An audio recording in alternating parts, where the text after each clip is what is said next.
திருவண்ணாமலையானே போற்றி போற்றி.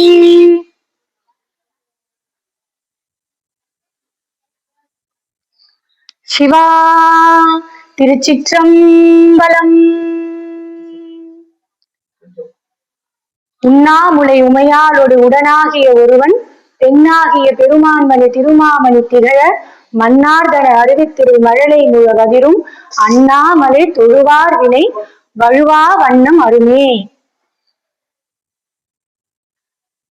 சேக்கிழார் மாநாட்டிற்கு வருகை தந்துள்ள மெய்யன்பர்கள் அனைவருக்கும் என் சிரம் தார்ந்த வணக்கங்கள்.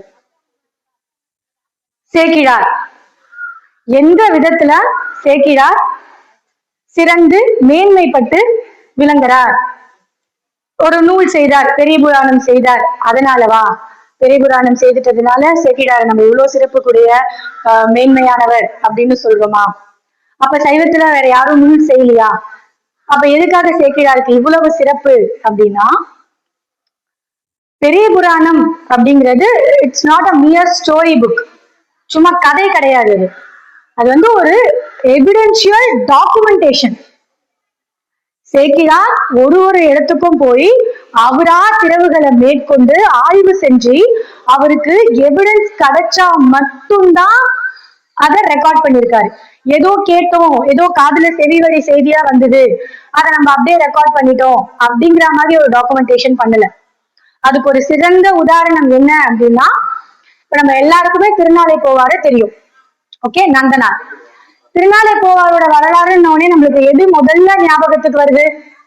ஃபர்ஸ்ட் நம்மளுக்கு தோன்றது 40 வேலி நிலத்தையும் பயிர் செய்து கொடுத்துட்டு அறுவடைக்கு தயார் பண்ணிட்டு நீ சிதம்பரத்துக்கு போ அப்படின்னு அந்த ஆண்டவர் சொல்ற எப்படி முடியும் அப்படின்னு ஒரு கலங்கி இருக்கு. இறைவன் அவருக்காக அந்த வேலை பார்த்தாரு அப்படிங்கிறதுதான். பட் ஆஸ் பர் பெரிய புராணம் சேக்கிழார் இத பதிவே செய்யல. ஆமா, திருநாளை போவாரோட வரலாற்றுல இந்த சொல்லப்படுற இந்த அந்தனர் இந்த ரோல் இருக்குல்ல, நந்தனார் வேலை பார்த்த அந்த அந்தனர் ரோலே கிடையாது. அந்த வில்லன் அப்படிங்கிற அந்த கதாபாத்திரமே பெரிய புராணத்துல கிடையாது. அந்த 40 வேலி நிலத்தை பயிர் செஞ்ச அந்த சீக்வன்ஸுமே பெரிய புராணத்துல இல்ல. இது செவி வழி செய்திதான். இத நாடக தமிழா பதிவு செய்தவர் மாண்புமிகு ஜி.கே.பி. ஐயா அவர்கள், கோபாலகிருஷ்ண பாரதி ஐயா தான் அந்த நாடக தமிழா பதிவு பண்றார். இந்த செவிவழி செய்திக்கு ஒரு கான்கிரீட்டான ப்ரூஃப் ஆர் எவிடன்ஸ் கன்டெக்சுவலா அவரால் கண்டுபிடிக்க முடியலங்கிற காரணத்தினால இந்த ஹிஸ்டரிய வேண்டாம், இந்த பகுதிக்கு நமக்கு எவிடன்ஸ் கிடைக்கல, எதுக்கு நம்ம இத வந்து ரெக்கார்ட் பண்ணணும் அப்படிங்கிறதுனாலவே திருப்பங்கூர்ல குளம் வெட்டினதோட தென் இவரா திருநாளை போவார். ஓகே, நாளைக்கு நான் போயிடுவேன், கண்டிப்பா தில்லை ஒரு நாள் போவேன் அப்படின்னு தான் அந்த வரலாறை கொண்டு போறாரே தவிர இந்த கதையை எடுத்துட்டு வந்து சேர்க்கவே இல்லை சேக்கிழார். அவ்வளவு திண்ணமா இருந்தாரு. எனக்கு எல்லாத்துக்கும் ஒரு கான்கிரீட் ப்ரூஃப் கிடைச்சா நான் இந்த ஸ்டேட்மெண்ட்டை எடுத்துட்டு போவேன், இல்லையா இது ஒரு ஹிஸ்டரியா அப்படியே இருக்கட்டும் அப்படின்னு ரெக்கார்ட் பண்ற அளவுக்கு ஒரு ஸ்ரத்தையா இந்த வேலையை அவர் பார்த்தாரு. அதனாலதான் சேக்கிழார நம்ம எல்லா நூலாசிரியர்களோட ஒருத்தரா வைக்காத மேன்மை புகுந்து சேக்கிழார நம்ம தனித்துவமா பாக்குறதுக்கான காரணம் இதுதான். இன்று என்னுடைய தலைப்பு ஆரூர் செல்வன். சேக்கிழார் மாதிரி நானும் சுந்தரமூர்த்தி நாயனார் பத்தி பேசலாம் அப்படின்னு முடிவு எடுத்துட்டேன். சரி, நான் முடிவெடுத்ததற்கு விடுங்க. சேக்கிழார் எதற்காக பெரிய புராணம் செய்ய புறப்பட்ட போது சுந்தரமூர்த்தி நாயனாரோட வாழ்க்கை வரலாறு பாட்டுடைய தலைமையா வைத்து ஆரம்பிக்கலாம் அப்படின்னு அவருக்கு ஏன் தோணி இருக்கும்? இது என்னோட சின்ன இன்டர்பிரிட்டேஷன். இறைவனை சென்றடைகிறதுக்கு சைவத்தில் கூறப்பட்டது 2 வழிகள் தான். ஒண்ணு பக்தி நெறி, இன்னொன்னு ஞான நெறி. அப்போ சரியை கிரியை யோகம் ஞானம் அப்படிங்கிறதுல இந்த யோகமும் கிரியையும் என்னன்னா, சரியை உங்களை கிரியை கிட்ட கொண்டு போய் சேர்க்கும், யோகம் உங்களை ஞானம் வழி கொண்டு போய் சேர்க்கும். அப்போ ஒரு பக்கம் பக்தி மார்க்கம், இன்னொரு பக்கம் ஞான மார்க்கம். இந்த பக்தி மார்க்கத்துல நம்மளுக்கு கொடுக்கப்பட்டிருக்கிறது சோத்திர பாடல்கள் அப்படின்னா திருமுறைகள். ஞான மார்க்கம் அப்படின்னு பார்த்தா சித்தாந்தம், சைவ சித்தாந்த நூல்கள், சிவஞான போதம், சிவஞான சித்தியார், 20 உண்மை விளக்கம், இதெல்லாம். சோ சேக்கிழார் என்ன பண்ணாரு, 63 நாயன்மார்கள் கதையுமே இந்த சோத்திர பாடல்கள் மூலமா சாத்திரத்தை எப்படியாவது கொண்டு வந்து உள்புகுத்திட முடியுமாங்கிற முயற்சியை தான் மேற்கொண்டார். இப்ப ஃபார் இன்ஸ்டன்ஸ் இப்ப நம்மளுக்கு இருமல் வருது, இருமல் மருந்து வாங்கிருப்போம். சின்ன வயசுல இருந்து நம்ம இருமல் மருந்து சாப்பிட்டுருப்போம். நிறைய கம்பெனிஸ் ஆஃப் இருமல் மருந்து இருக்கு. அதுல ஒன்னொன்னு ஒரு பிளேவர் இருக்கு. ஒன்னு ஆரஞ்சு, இன்னொன்னு ஆப்பிள், இன்னொன்னு மேங்கோ, பைனாப்பிள், நிறைய பிளேவர்ஸ் இருக்கு. ஆனா இப்ப அந்த மருந்து நம்ம குடிச்சா அது உள்ள போய் நம்மளுக்கு செய்ய போற வேலை இந்த இரும்பலை சரி பண்றதுதான். அதே மாதிரிதான் இந்த சைவ சித்தாந்தத்தோட மொத்த கூறுகளையுமே 63 வரலாறு மூலமா பிளேவர்ஸ மட்டும் மாத்தி எப்படியாவது சித்தாந்த கோட்பாட நமக்குள்ள கொண்டு வந்து இறக்கிட முடியாதா அப்படிங்கிறதுக்கான முயற்சி தான் பெரிய புராணம். இதுல இவர் பாட்டுடை தலைவனா சுந்தரமூர்த்தி நாயனாரை ஏன் தேர்வு செய்தார் அப்படின்னா, சித்தாந்தத்துடைய ஆக சிறந்த கூறுகள்ல கிட்டத்தட்ட எல்லாமே சுந்தரமூர்த்தி நாயனார் வரலாறு சொல்றது மூலமா நம்மளுக்கு கிடைச்சிட முடியும். சுந்தரமூர்த்தி நாயனார் பிறப்பு ஆரம்பித்து அவரு திருவஞ்சிக்களத்துல இருந்து நொடிக்கான்மலை போய் சேர்ற மட்டும் நடந்த எல்லா நிகழ்வுகளையுமே சித்தாந்தத்தோட கோட்பாடோட கனெக்ட் பண்ணி நம்மளுக்கு ஈஸியா சொல்லிட முடியும். எல்லாமே இதுல கனெக்ட் ஆகுதுங்கிறதுனாலதான் சுந்தரமூர்த்தி நாயனாரோட வாழ்க்கை வரலாறு பாட்டுடை தலைமையா வச்சு ஆரம்பிக்கலாம் அப்படின்னு சேக்கிழார் ஒரு எண்ணத்தில் இதை செய்ய ஆரம்பிச்சாங்க. இப்போ ஃபர்ஸ்ட் என்ன பார்க்கலாம்னா, சுந்தரமூர்த்தி நாயனாருடைய பிறப்பு. வாங்க இப்ப நம்ம எல்லாரும் அப்படியே கைலாயத்துக்கு போவோம்.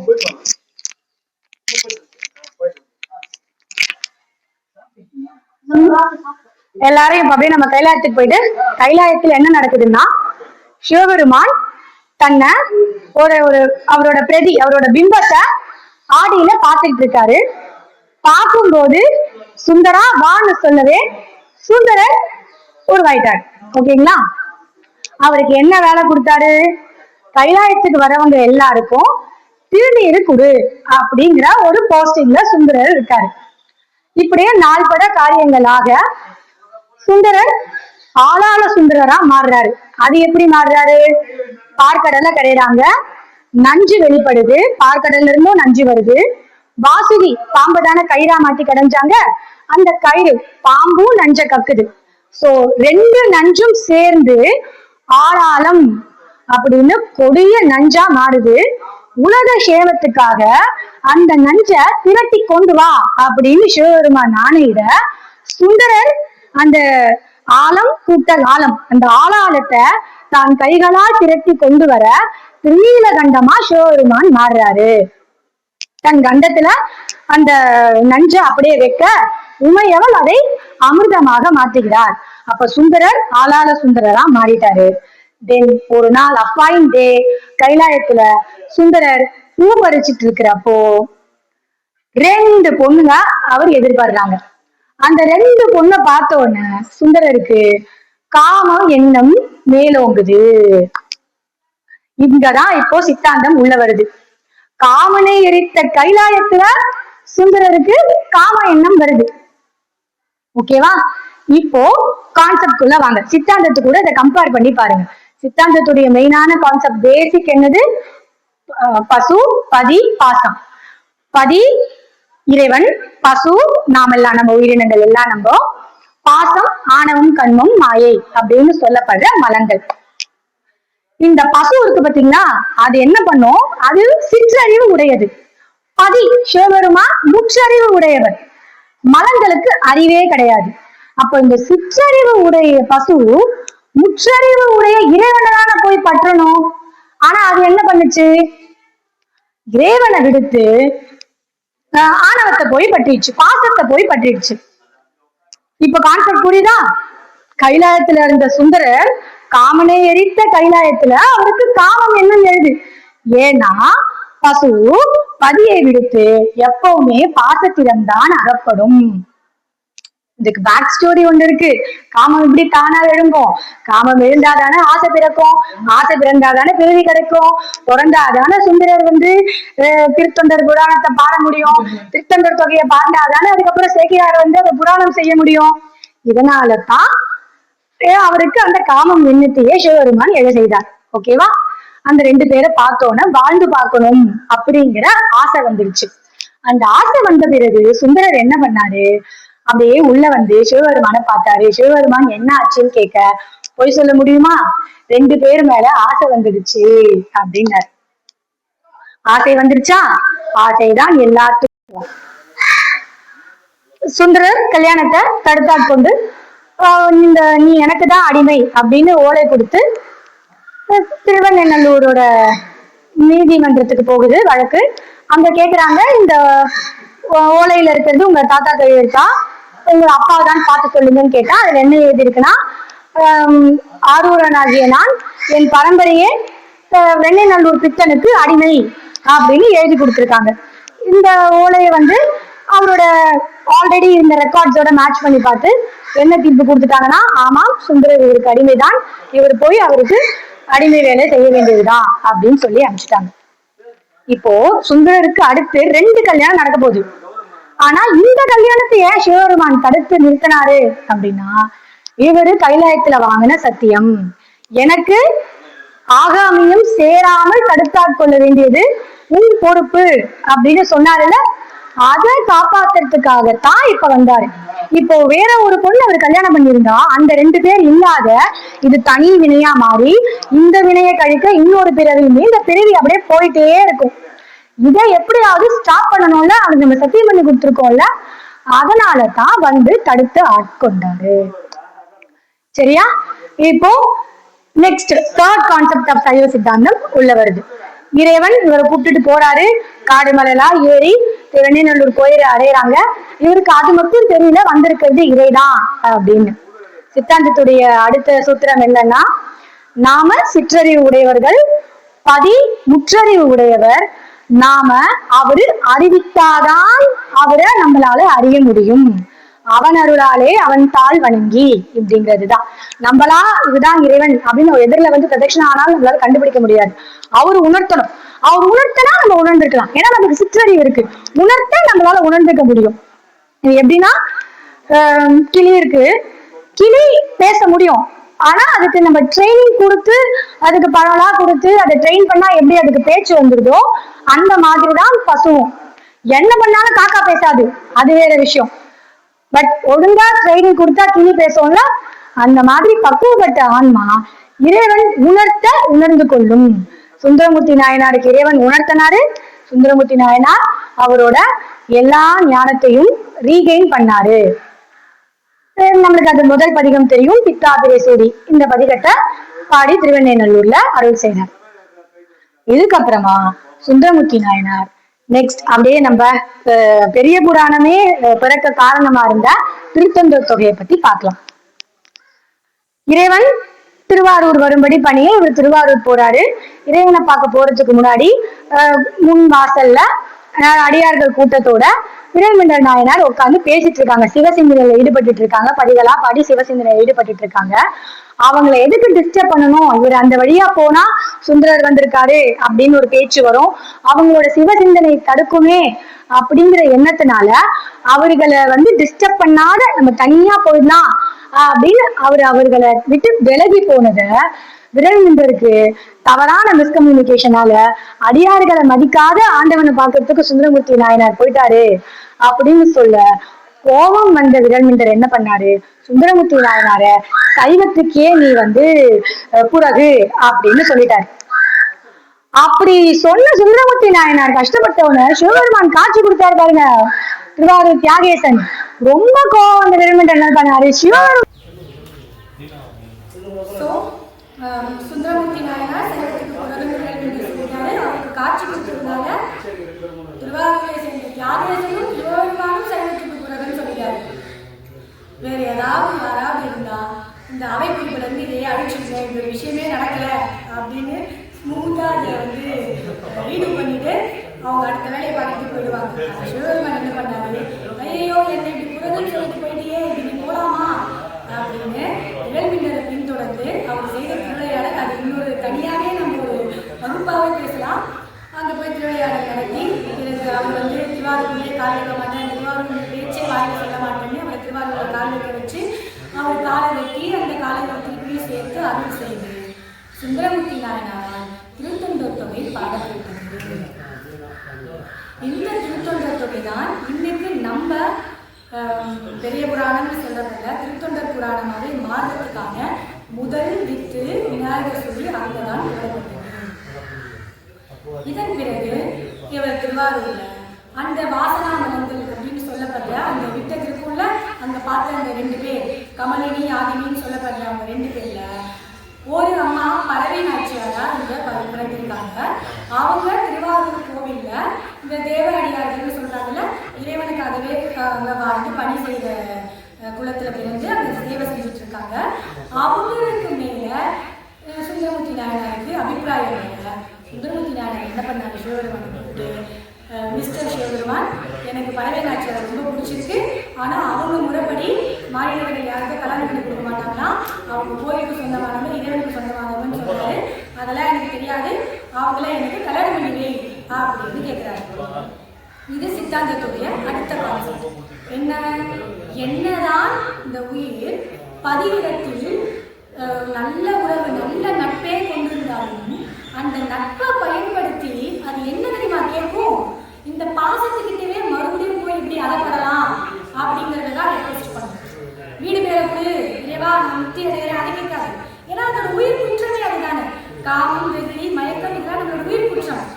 அந்த உயிர் குற்றம் சார்பாக என்ன பண்ணுவோம், பதிகிட்ட போயிட்டு இந்த பாசத்துக்கிட்டவே போய் திருப்பி அகப்படுறதுக்கு நீயே வந்து ஹெல்ப் பண்ணுன்னு கேட்கும். அந்த ஹெல்ப்பிங்க தான் இவங்க கேட்டது. இறைவன் கிட்டவே போய் எனக்கு பறவை நாச்சியாரை கல்யாணம் பண்ணி வைங்கன்னு. சிவபெருமான் என்ன பண்ணாரு, பறவை நாச்சியார் கனவுல போய், ஊரார் கனவுல போய், எல்லாரும் கனவுலையும் போய், சுந்தரன் என் உற்ற நண்பன், அவனுக்கு பறவை நாச்சியாரை பிடிச்சிருக்கு, அவங்களுக்கு இவங்கெல்லாம் மனம் பிடிச்சி வைங்க அப்படின்னு சொல்றாரு. 2 பேருக்கும் திருமணம் இதுவே நடக்குது. அங்க கைலாயத்துல பார்த்த அந்த 2 பேர்ல ஒருத்தரை சுந்தரமூர்த்தி நாயனார் கல்யாணம் பண்ணிட்டாரு. கல்யாணம் பண்ணி வாழ்க்கை நடத்திட்டு இருக்காரு. இந்த சூழ்நிலையில அப்படியே இதை கட் பண்ண சுந்தரமூர்த்தி நாயனார் திருவொற்றியூர் போறாரு. எங்க நம்ம சென்னை பக்கத்துல இருக்குல்ல, சேம் அதே திருவொற்றியூர் தான். அந்த திருவொற்றியூர் போறப்போ அங்க சந்தன நாச்சியார்னு ஒரு அம்மா இருக்காங்க. அவங்கள பொன் பார்க்க வந்தவரு அகால மரணம் அடைஞ்சிருந்ததுனால எனக்கு திருமணம், எனக்கு வேற எந்த விஷயமும் வேண்டாம், நான் திருவொற்றியூர் இறைவன் சன்னிதானத்திலே இருந்து இறைவனுக்கு பூ தொடுத்து போட்டு இந்த சேவை செஞ்சே நான் என் வாழ்க்கையை முடிச்சுக்கிறேன் அப்படின்னு அவங்க கோவில் ஒரு மடகம் வச்சு அங்கேயே தங்கி இந்த பூ தொடுக்கிற வேலையை பார்த்து இந்த சேவை கைவிரித்து செஞ்சுட்டு வராங்க. இப்போ அவங்கள பார்த்த உடனே மறுபடியும் சுந்தரமூர்த்தி நாயனாருக்கு காமம் என்னும் ஏற்படுகிறது. சங்கரி நாச்சியாரை கல்யாணம் பண்ணி வைக்க சொல்லி மறுபடியும் சிவபெருமான் கிட்ட போய் கேட்கிறாரு. உங்களுக்கு தோணலாம், ஏன் இவருக்கும் வேற வேலை இல்லையா, இல்லை சிவபெருமானுக்கும் வேற வேலை இல்லையா, இவர் காதலிக்கிறேன்னு வேண்டியது, அந்த காதலுக்காக கல்யாணத்துக்காக இவர் தூத்து போக வேண்டியது, இதெல்லாம் பண்ணதுதான் சுந்தரமூர்த்தி நாயனாருக்கும் சிவபெருமானுக்கும் வேலையானா இதை நம்ம அப்படி எடுத்துக்க கூடாது. ஆண்டவன் என்னதான் பூரண அறிவுத்தன்மை உடையவனாக இருந்தாலும் நம்மளுடைய சிற்றறிவு பாத வகைப்பட்டதுதான் அப்படின்னு தெரிஞ்சு அவன் இறைஞ்சனாலும் அந்த வேண்டுதலுக்கு என்னங்க அவன் அருள் செய்யறாங்க.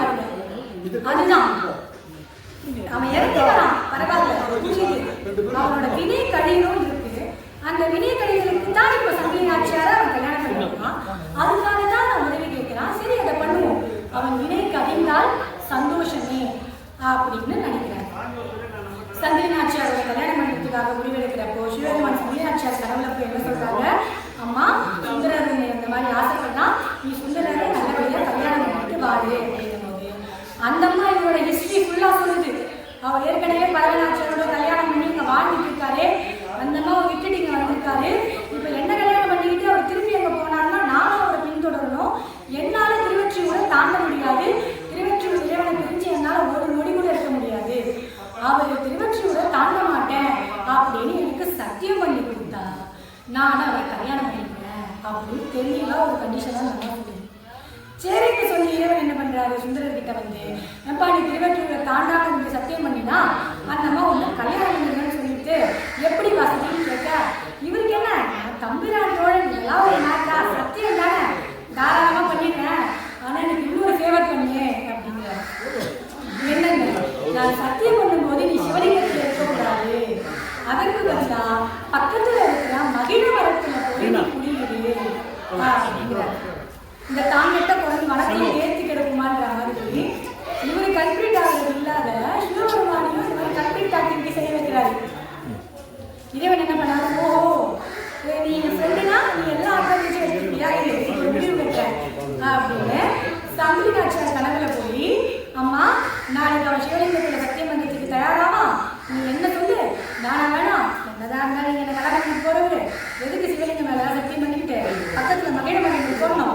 அதில் எனக்கு சத்தியம் பண்ணிக்கொண்டு போதும் அப்படின்னு சொல்லி ஏன்னா இந்த மாதிரி ஒரு ப்ளே பண்ணிடலாம் அப்படின்னு சேம் சேம் கோல் போட்டு வந்தார் சிவபெருமான்.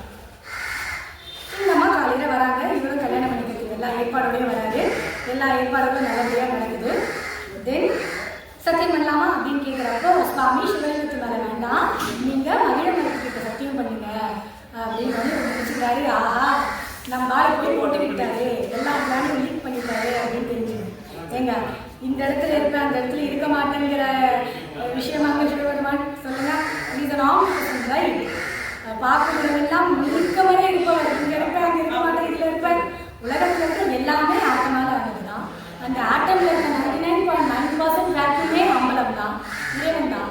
அப்புறம் அவர் இல்லாத இடத்துல ஏதாவது இருக்கா என்ன?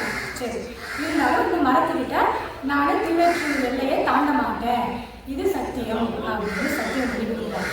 இதுக்கு என்ன தைரியம்னா ஃப்ரெண்டு தானே, ஏதாவது பண்ணிட்டு மச்சான் தெரியாமல் பண்ணிட்டு இருந்தா அப்படின்னு சொன்னால் இது படிக்க பண்ணுறாரு, இட்ஸ் ஓகே டியூட் அப்படின்னு சிவபெருமான் சொல்லுவார் அப்படின்னு இவர் நினைக்கிறாரு. இங்கே தான் சித்தாந்தத்துடைய அடுத்த கோட்பாடு வருது. பதியும் பசுவும் என்னதான் இணைந்து எவ்வளவுதான் நட்புறவு கொண்டாலும் பசு அதோடைய எல்லையை விரும்பி அறம் தவறி தவறு இணைக்குமே. ஆனால் பதியாகப்பட்ட இறைவன் கொஞ்சம் கூட கருணை காட்ட மாட்டாரு, தப்பு பண்ணா தண்டனை உண்டு, அவ்வளவுதான். இதுக்கு அவர் எக்ஸ்கியூஸ் பண்ணாருன்னா மறுபடியும் ஒரு ஆதாமியம் மீறும், அந்த ஆதாமியத்துக்காக ஒரு மறுபடியும் பிறவி எடுக்கணும். இவரே தானே கேட்டாரு, இந்த ஒரே பிறவி தான் நான் முடிச்சுட்டு கைலாயம் வந்துடணும்னாரு. இப்போ இவரே தப்பு பண்ணி நான் எக்ஸ்கியூஸ் பண்ணிட்டே போனா அந்த ஆதாமியத்தை தானே தடுக்கணும்.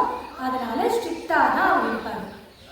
இப்போ நிறைய பேர் நாயன்மார்கள் வரலாறு இருக்கும்போது சொல்லுவாங்க, சுந்தரர் வந்து தமிழான் தோழன், தமிழ் கேட்டால் கொடுப்பாரு, நெல் கேட்டால் கொடுப்பாரு, என்ன கேட்டாலும் கொடுப்பாரு. இறைவன் வந்து அடியார்களுக்குள்ளே பாரபட்சம் பார்த்துருக்காருன்னா அது சுந்தரருக்கு தான் அப்படின்னா அது அப்படி இல்லை. சிவபெருமான் யாருக்குமே பாரபட்சம் பார்க்குற ஆளே இல்லை. இப்போ ஒரு டீச்சருக்கு எல்லா ஸ்டூடெண்ட்டுக்குமே 100 மார்க் போடணும்னு தான் ஆசை. ஆனால் 100 மார்க்குக்கு ஏற்ற மாதிரி பேப்பரில் ஆன்சர் எழுதிருக்கணும் ஸ்டூடெண்ட் முதல்ல. கரெக்டா? அவங்க என்ன எழுதியிருக்காங்களோ அந்த மார்க்ஸ் தான் போட முடியும். ஆனால் டீச்சருக்கு ஆசை எல்லா குழந்தைங்களுக்கும் 100 மார்க் போடணும்னு. ஸோ அந்த 100 மார்க்ஸ்ங்கிறது அந்த ஸ்டூடெண்ட்டோட கேப்பபிலிட்டியை பொறுத்து தான் அமைதியை தவிர டீச்சர் வந்து பயாஸ்டாக எதுவுமே நடந்துட்டு. Okay, coming to the point again. திடீர்னு இவருக்கு திருவாரூரில் திருமஞ்சனத்தை பார்க்கணுமே அப்படிங்கிற ஆசை வருது. அதனால் திருவெற்றியூரை எல்லையை தாண்டுறாரு. என்ன தைரியத்தில் தாண்டுறாருன்னா, நான் தப்பாக எதுவும் பண்ணலை, உன்னை பார்க்காம இத்தனை ஆண்டு காலம் இருந்துட்டேன், என்னால் முடியல, யாரையா உன்னை பார்க்காம இருக்க முடியல, அதனால நான் திருவாரூர் வந்தே சேரணுங்கிறதுனால தான் தாண்டுறாரு. 2 கண்ணும் போயிடுச்சு. இந்திரேணியங்களில் ஒன்றான கண்ணை இறைவன் பறிச்சுட்டாரு. தேவையில்லை, அந்த பாதம் உங்களுக்கு தேவையில்லை. ஏன்னா இதை நான் இப்போ செஞ்சாலும் உன்னை வினையிலிருந்து தடுக்க முடியும். இன்னைக்கு அது தப்பாக இருந்து அது கஷ்டம் கொடுத்தாலும் அதை நான் செய்தே தீர்வேன் அப்படிங்கிற ஒரு மனமுருகி இறைவன்கிட்ட பிரார்த்தனை பண்ணாரு. இறைவா, நான் தப்பு பண்ணியிருந்தா நீ என்ன பண்ணணும், இந்த பால், இந்த ஆட்டுக்கு பால் கறக்கிறச்ச அந்த கறந்த பாலில் வந்து ஆட்டோட புழுக்க வந்து விழுந்துடணும். அப்போ அந்த பால் கறக்கிறவன் என்ன பண்ணுவான், அந்த புழுக்கையெல்லாம் தூக்கி போட்டுட்டு அந்த பாலை பயன்படுத்துவாங்க, தவிர தூக்கி ஊற்ற மாட்டான். நான் உனக்காக பாடின பதிகங்களும் என் மனமும் என் பக்தியும் இந்த பால் மாறி நான் செய்து கொடுத்த அந்த பொய் சத்தியம் இந்த தவறான சத்தியம் அது அதில் விழுந்த புழுக்க மாதிரி. நீ என்ன பண்ணணும் சொல்லிடுவாங்க, அந்த பிள்ளைக்கையை கலைஞ்சிட்டு அந்த பால் மாதிரி என்ன நீ அந்த பால்காரனாட்டம் ஆட்கொள்ளணுமே தவிர இப்படி மொத்தமாக என்னை தூக்கி தூர போடக்கூடாது அப்படின்னு கண்ணீர் மல்க வேண்ட இறைவன் அவருக்கு பார்வை கொடுக்கறதுக்கு பதிலாக ஒரு கம்பை கொடுக்குறாரு, ஒரு கோலை கொடுக்குறாரு. இதை ஊட்டி நடந்துக்கிட்டு போகணும். நம்மளால யோசிக்க முடியுதா? தம்பிரான் தோழன், சிவபெருமானோட உற்ற நண்பன், தோஸ்து, கண்ணு பொறிச்சு நடறான், கொஞ்சம் கூட அவர் கலங்காத இல்லை, இதுதான் நியதி, காலச்சக்கரத்துக்கு உட்பட்டு உனக்கு இப்போ கண்ணு போகுது, ஆகணும், இதை விட்டா உன் வினை சேர்ந்துகிட்டே இருக்கும், என்ன கம்பு போ அப்படின்ட்டார். சுந்தரர் என்ன பண்ணிட்டாரு, நம்மளெல்லாம் விட உரிமையா சிவபெருமானை திட்டுறாரு. என்னென்ன மகத்தில் புக்க சனி போல் அப்படிங்கிறாரு. எனக்கு வார்த்தை சரியா நினைவில் இல்லை. அதுக்கு அர்த்தம் என்ன அப்படின்னா, சிம்மராசி மகாநட்சத்திரம் இருக்கவங்களுக்கு சனி பிடிச்சா எல்லாம் முடிச்சு அவங்க கையில திருவோடு கொடுத்து கொண்டு போய் ஜெயில் வரைக்கும் உட்கார வச்சுடுவான். அவ்வளோ வச்சு செய்யுமா அந்த ஜென்ம சனி. அந்த மாதிரி என்னை பிடிச்ச சனி நீங்கிறாரு சிவபெருமானை. நேற்று மட்டும் அவர் நெல் கொடுத்தாரு, நேற்று மட்டும் அவர் தங்கம் கொடுத்தாரு, இன்னைக்கு அவர் கண்ணை முடிக்கிட்டு கோலம் கொடுத்தோன்னே எனக்கு மகன் பிடிச்ச சனி மாதிரி நீ என்னை பிடிச்சிட்டு ஆற்றியே அப்படின்ட்டாரு. அதுக்கெல்லாம் அவர் கவலையே பட்டார். ஏன்னா அடுத்த என்ன பண்ண போதும் நமக்கு தெரியும்ல. ஆமாம் எல்லாமே நான் தான், நீ கிளம்பு, இங்கே தான் இருக்கோம், நீ கிளம்பு அப்படிங்கிற மாதிரி சொல்லி கம்பு கொடுத்து அனுப்பிச்சிட்டாரு. கிளம்பு அவர் என்ன பண்ணாரு, ஏவன் கட்சி ஏகம்பர் காஞ்சிபுரம் வந்து அடைந்து அந்த இடத்துல ஆலந்தான் உணர்ந்து அமுத செய்தானை பதிகத்தை பாடி உமையவர்கிட்ட அம்மா நீயாவது சொல்லக்கூடாதா தண்ணி கொடுக்க சொல்லி அப்படின்னு கேட்க, உமையவர் என்ன பண்ணா, நான் என்னோட பாகத்தில் இருக்க கண்ணை ஓப்பன் பண்ணி விடுற சொல்றா, நீ கவலைப்படாத அப்படின்னு இடக்கண்ணை ஓப்பன் பண்ணி விட்டா. இடக்கண்ணுக்கு பார்வை வந்துருச்சு. ஓகேங்களா? காலகாலனை கம்பன்யம்மானை காண கண் அடியேன் பெற்றவாரே அப்படின்னு இறைவனை நினைச்சு பாடி, பரவாயில்ல ஒரு கண் வந்துருச்சுல்ல, இதை வச்சு எப்படியாவது மேரேஜ் பண்ணிருப்பாரு, ரொம்ப ஒரு கண் எவ்வளோ ஃபார் பெட்டர் அப்படின்னு கிளம்பிட்டாரு. ஓகே, எங்க போக முடியும், அடிச்சாலும் முடிச்சாலும் திருப்பி சிவபெருமான் தானே போக முடியும். திருப்பி அதே திருவாரூருக்கு வராரு. இதில் நான் ரொம்ப வியந்து ஆச்சரியப்பட்டு பார்க்கறது, எந்த அளவுக்கு இறைவனோட ஒரு ஒன்றி இருந்தா இறைவன் அவருக்கு வந்து ஒரு பக்கத்து வீட்டுக்கார மாதிரி எனக்கானவன் அப்படிங்கிற எண்ணம் எந்த அளவுக்கு இருந்தா, நம்ம சொல்லிப்போம்ல, நம்மளை இப்போ யாராவது ஏமாத்திட்டாங்க, நம்ம கிட்ட யாராவது காசு வாங்கி நம்ம திருப்பி கொடுக்கலாம், என்ன சொல்லுவாங்க, ஓ இந்த காசை வச்சு வீடு காசை வாங்கி நல்லா இருப்பா நல்லா இரு அப்படின்னுவோம்ல. அந்த மாதிரி சிவபெருமான சொல்றாரு, என்னென்ன திருவாரூரில் வாழ்ந்து போதிலேங்கிறாரு. வாழ நாள் வாழு, என் அண்ணன் கிட்ட நல்லபடியா வாழு அப்படிங்கிறாரு. ஓகே, தென் இறைவன் அவருடைய வினை பொறுத்து அது கழிஞ்ச காலத்தில் 2 கண்களையும் கொடுத்து அவரை திருப்பியும் பார்வையிட செய்வாங்க. Then coming to the next chapter of Sundarar. சுந்தரருக்கு 18 வயசாகுது. திருவஞ்சிக்கலத்தில் இறைவனை சேவிக்கிறதுக்காக நினைவிருக்காரு. அவருடைய எல்லா பிறவையும் ஒரு அந்த நினைவுகள் எல்லாம் அவருக்கு ரீகால் ஆகுது. ரீகால் ஆகி இறங்கிட்ட என்ன, இப்போதான் இந்த பசுவாகப்பட்ட உயிர் பதிகிட்ட கரெக்டான வேண்டுதலை வேண்டுது. என்னென்ன போதுண்டா இந்த பிறவி, மாணிக்கவாசகர் சொன்னார் பாருங்க, எல்லா பிறப்பும் பிறந்திழைத்தேன், போதும் என் உயிர் இழைத்து விட்டது, இனி என்னால் முடியாது, எல்லாத்தையும் அனுபவிச்சுட்டேன், எல்லாத்தையும் முடிச்சுட்டேன், என்ன உங்ககிட்ட கூட்டிட்டு போயிடுவா அப்படின்னு கேட்குறாரு. இப்படி கேட்ட உடனே இது எப்போ நடக்கும்னா சிவபெருமான் வெயிட் பண்ணிட்டு இருந்த மாதிரி இறைவன் என்ன பண்ணாரு, சுந்தரரை ஆட்கொண்டு எழுதுறதுக்கு திருவஞ்சிக்கலத்துக்கு வெள்ளையானம் வந்தார். சுந்தரனுடைய வெள்ளையானம் இல்லை, சுந்தரனுடைய வெள்ளையானம் வந்து அரிராவதம், அதுக்கு 4 தந்தங்கள். இது சிவபெருமானுடைய வெள்ளையான அரிராவனம், இதுக்கு 2000 தந்தங்கள் அப்படின்னு குறிப்பு இருக்கு. அந்த வெள்ளையானை அனுப்பி சுந்தரரை, சுந்தரா வா, போதும் நீ போதும்ட்டெல்லாம் இதுக்காக தான் வெயிட் பண்ணிட்டு இருந்தேன், கிளம்பி வா அப்படின்னு திருவஞ்சிக்கலத்துல இருந்து அவர். இதில் ரொம்ப இன்ட்ரெஸ்டிங்கான ஃபேக்டர் என்னன்னா, நம்ம யாரோட சேர்றோமோ அவங்களுக்கு என்ன நடக்குதோ அதே நன்மை நம்மையும் சொல்லும். அதனால தான் நம்ம சுற்றம் ரொம்ப முக்கியம். அடியார்களுக்குள்ளவே இருக்கிறது ஏன் இவ்வளோ பெரிய ஆனந்தம், அடியார்கள் புகழை பாடுவது தான் இருக்கிறதுலே ஆக சிறந்தது அப்படின்னு ஏன் அப்பே சொன்னா அப்படிங்கிறதுக்கெல்லாம் மீனிங் என்னன்னா, சுந்தரின் உற்ற தோழனான சேரவான் பெருமான் என்ன பண்றாரு, இவர் வெள்ளையானையில கைலாயம் கிளம்புறாரு தெரிஞ்ச உடனே, ஆஹா இவர் கைலாயம் கிளம்பிட்டாரே, அப்ப நாமளும் போகணும் இல்லையா, எனக்கு நினைச்சாருல்ல, ஒரு நினைவு தோன்றுது இல்ல, சேரவான் இருப்பானே அப்படின்னு சுந்தரர் நினைச்ச அந்த நினைவே அவர் வெள்ளகுதிரை காதல் பஞ்சாட்சரம் போக, அது ரெக்க வந்து பறக்க, இவர் யானை மேல போக, இந்த யானையே ஓவர்டேக் பண்ணிட்டு குதிரை போடுது. இது ரெண்டையுமே ஓவர்டேக் பண்ணிட்டு ஒரு பாட்டு போகுது முன்னாடி. அவங்க யாருன்னா அவ்வை. சுந்தரர் கைலாயம் போறதுக்கு முன்னாடி அகவர பாடி விநாயகரின் பெருங்கருணை அடைந்து அவ்வை கைலாயத்துக்கு புறப்பட ஆரம்பிச்சிட்டாங்க. இப்போ நிறைய பேர் கேட்பாங்க, சைவத்துக்கும் சமணத்துக்கும் ஏங்க ஆகவே மாட்டேங்குது, சமணர்கள் வந்து கருவேற்றம் தான் சைவர்கள் பண்ணியிருக்காங்களா அப்படிங்கிற டிபேட்டபிள் டாபிக்ஸ் எல்லாம் போதில்லை. பேசிக்காக சைவத்துக்கும் சமணத்துக்கும் இருக்க முக்கிய வேறுபாடுகள் ஒன்று, சமணத்தை பொறுத்த வரைக்கும் பெண்களுக்கு முக்தி கிடையாது. பெண்ணா பிறந்துட்டா திருப்பி ஆணா பிறந்து மறுபடியும் வந்துதான் முக்தி அடைய முடியும். பெண்ணா பிறந்தா முக்தி இல்லை. ஏன்னா ஆணால விந்தடத்தல் செய்ய முடியும்,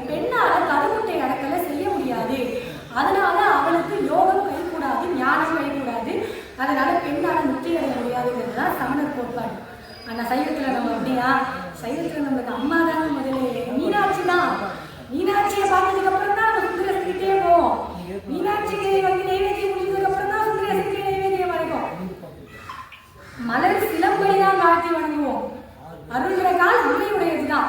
அதுதான் பேசிக்கான கோட்பாடு சமணத்துக்கும் சைவத்துக்கும். இப்படி இருந்த காலகட்டத்தில் தான் ஒரு பெண் இந்த ஞான நிலை, இந்த 7 சக்கரம் சொல்றோம் பாருங்க, நம்ம மூலாதாரம், சுவாசஸ்தானம், மணிப்பூரகம், அநாகதம், விசுத்தி, ஆக்னியை, சகசாரம், அதுல இருந்து 12 இன்ச்சு துவாதச பெருவெளின்னு சொல்லப்படுற இந்த எல்லா ஞான கூறுகளையுமே விநாயகர் அளவில் பாடி எனக்கு இது அனைத்தும் விநாயகனால் சித்தியானது அப்படின்னு ரெக்கார்ட் பண்ணது அப்படிதான். இது ஒரு கூடுதல் தகவல் சைவத்தில் இருக்கு. எந்த சமயத்திலையும் இல்லாத ஒரு பெருமை சைவ சமயத்தில் இருக்குன்னா அது பெண் மோட்சத்துக்கு போக முடியும், முக்தி அடைய முடியுங்கிறதுக்கான கான்கிரீட் எவிடன்ஸ் தான் விநாயகர். காஞ்சி பெரியவர்கிட்ட கேட்குறாங்க, எனக்கு எதுவுமே தெரியாது, ஆனால் நான் முக்தி அடைஞ்சிடணும், எனக்கு சம்ஸ்கிருதம் வாயில வரல, ஏதாவது ஒரு வழி சொல்லுங்க அப்படின்னு கேட்குறப்ப காஞ்சி மகா பெரியவர் சொன்னது என்ன தெரியுமா? தினமும் அந்தி சந்தி விநாயகர் பாராயணம் பண்ணணும்னு சொன்னார். எனக்கு அர்த்தம் மொழி அதெல்லாம் புரியாது அப்படின்னு, அதெல்லாம் ஒன்றும் பிரச்சனை இல்லை. விநாயகர் அகவனுக்கு மனசை பூட்ட தொடக்கிற சாவி மாதிரி. உங்களுக்கு தொடக்கவே தெரியினாலும் பரவாயில்ல, சாவி உள்ள போட்டு சும்மா தொழாத எப்படி பூட்டு தானா ஓப்பன் ஆகுமோ அந்த மாதிரி விநாயகர் அகவலை தினசரி அந்தி சந்தி பாராயணம் பண்ண நம்மளுக்கு ஆன்ம தரிசனம் வெளிப்படும். நம்மளையும் பிள்ளையார் எடுத்து போய் கைலாயத்தில் ஜம்முன்னு அப்படியே வச்சாலும் வெப்பாடு ஒரு நாள். சரியா? இப்படியே வந்து சுந்தரருடைய வெள்ளையான போக பக்கத்துல வந்து சேரமான் பெருமானுடைய வெள்ளை குதிரை வர உள்ள போறதுக்கு வெள்ளையானுக்கு தான் பெர்மிஷன் இருக்கு. ஏன்னா அடைப்பு வந்தது சுந்தரருக்கு தான், சேரமான் பெருமானுக்கு கிடையாது. சுந்தரர் உள்ள போறாரு. உள்ள போக இந்த போகுவதுல இருந்தே ரொம்ப அருமையான பதிகம்.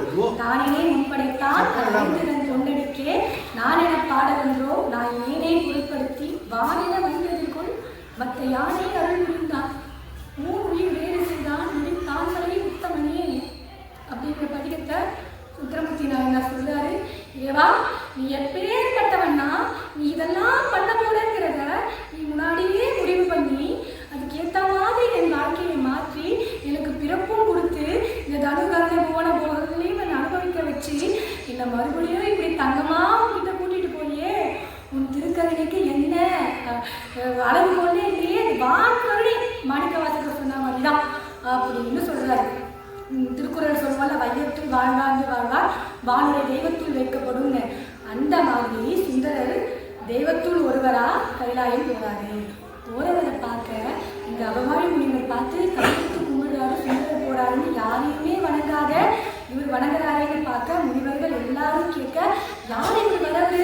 தம்பிரான் சோழன்னு சொல்றாங்க, யார் இவருன்னு கேட்க, இறைவன் நந்தமன் ஊரா நின்றான், ஊர்கார வந்துட்டு இருக்கான் அப்படின்னு சொல்ல, உள்ள போன சொல்ல சேரமான் பெருமானுக்கு ரெக்கமெண்ட் பண்ணேன். சிவபெருமான் சேரமான் பெருமானை பார்த்து, நான் உங்களை கூப்பிடலையே ஏன் வந்தேன்னு கேட்கிறேன், உங்கள் நினைப்பு கூப்பிட்டுது நான் வந்தேன் அப்படின்னு அவர் சொல்ல, அவரு ஒரு அதுக்குள்ள ஒரு கைலாய உலா எழுதிட்டார். யாரு? சேரமான் பெருமான். அந்த ஊரையும் இந்த திருவஞ்சி களத்துல இருந்து திருநொடித்தான் வரை கைலாயம்னு சொல்லப்படுற திருநொடித்தான் வரை வர அவர் எழுதின பதிகங்களையும் இந்த 2 பதிகங்களையும் தக்கவே கொண்டு போய் சேர் அப்படின்னு சாத்தனிடம் அவர் ஆணையிட அந்த நூல் நமக்கு கிடைக்கப்பட்டது.